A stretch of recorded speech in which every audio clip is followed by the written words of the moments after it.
Perkenalkan, nama saya Diki Alem Adrafal, NIM 18003060, akan mempresentasikan tentang perencanaan penerimaan peserta didik baru. Yang pertama yaitu penataan daya tampung sekolah. Upaya pemerintah untuk mengurangi kesenjangan yang terjadi di masyarakat merupakan amanat dari Presiden. Sistem zonasi merupakan salah satu kebijakan yang ditempuh Kementerian Pendidikan dan Kebudayaan untuk menghadirkan pemerataan akses layanan pendidikan serta pemerataan kualitas pendidikan nasional. Penerimaan siswa baru merupakan salah satu awal yang menentukan kelancaran sekolah, sukses atau tidaknya usaha pendidikan di sekolah yang bersangkutan. Penerimaan siswa baru biasanya dilakukan menjelang tahun baru dan melalui hitungan proses yang tepat sehingga perlu ditentukan dahulu daya tampung sekolah yang bersangkutan. Yang kedua itu penetapan syarat calon peserta didik. Dalam syarat calon peserta didik ini, yang pertama yaitu seleksi jalur zonasi dan jalur perpindahan tugas orang tua untuk calon peserta didik kelas 1 SD, mempertimbangkan kriteria dengan ukuran prioritas usia dan jarak tempat tinggal dekat dengan sekolah.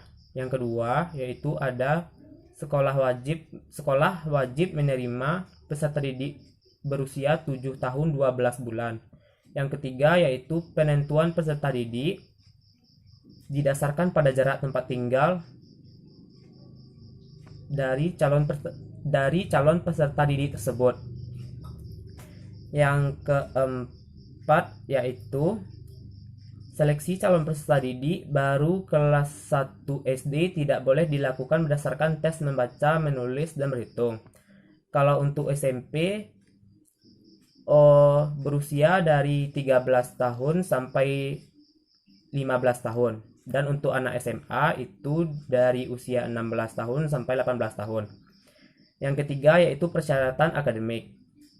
Jalur akademik untuk masuk SMP yaitu yang pertama, calon peserta didik yang berdomisili dekat sekolah dapat melakukan pendaftaran langsung secara online. Cukup dengan memasukkan nomor induk siswa nasional dan nomor peserta UN pada aplikasi pendaftaran dan mengunggah surat pernyataan tanggung jawab mutlak orang tua dan selanjutnya mencetak bukti pendaftaran. Yang kedua ada bagi siswa baru yang berada di luar domisili di luar tempat dekat sekolah dapat melakukan pendaftaran langsung atau online dan wajib mengisi form pendaftaran, mengisi biodata lengkap dan aplikasi pendaftaran serta mengunggah persyaratan yang diperlukan dalam proses PPDB dan mencetak bukti pendaftaran untuk selanjutnya diverifikasi data oleh tim verifikasi data sesuai dengan jadwal yang telah ditentukan yang tercantum pada lembar bukti pendaftaran. Yang ketiga, poin yang selanjutnya yaitu persyaratan bersifat administratif. Persyaratan bersifat administratif ini terdiri dari 5 syarat, yaitu yang pertama, surat keterampilan atau surat keterangan atau akta kelahiran.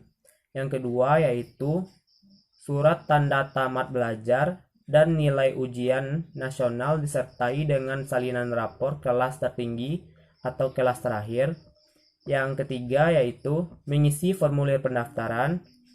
Yang keempat, menempatkan pas foto pada form. Dan yang terakhir, membayar uang pendaftaran. Dan poin yang terakhir yaitu penetapan panitia penerimaan peserta didik baru.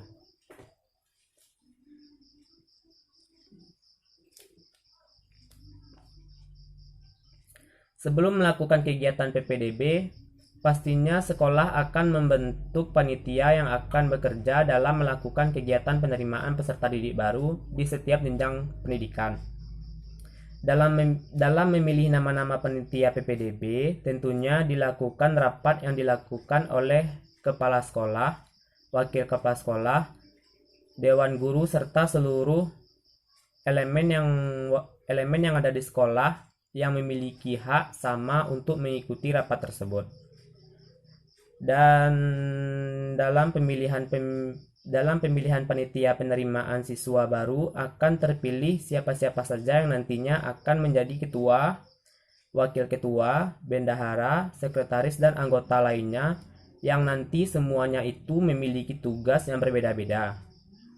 Namun, dengan visi misi yang sama, yaitu untuk merekrut dan pendaftaran siswa baru dengan cara yang sesuai dengan prosedur yang telah ditentukan. Baiklah, itulah materi yang dapat saya sampaikan. Wabillahi taufik wa hidayah. Wassalamualaikum warahmatullahi wabarakatuh.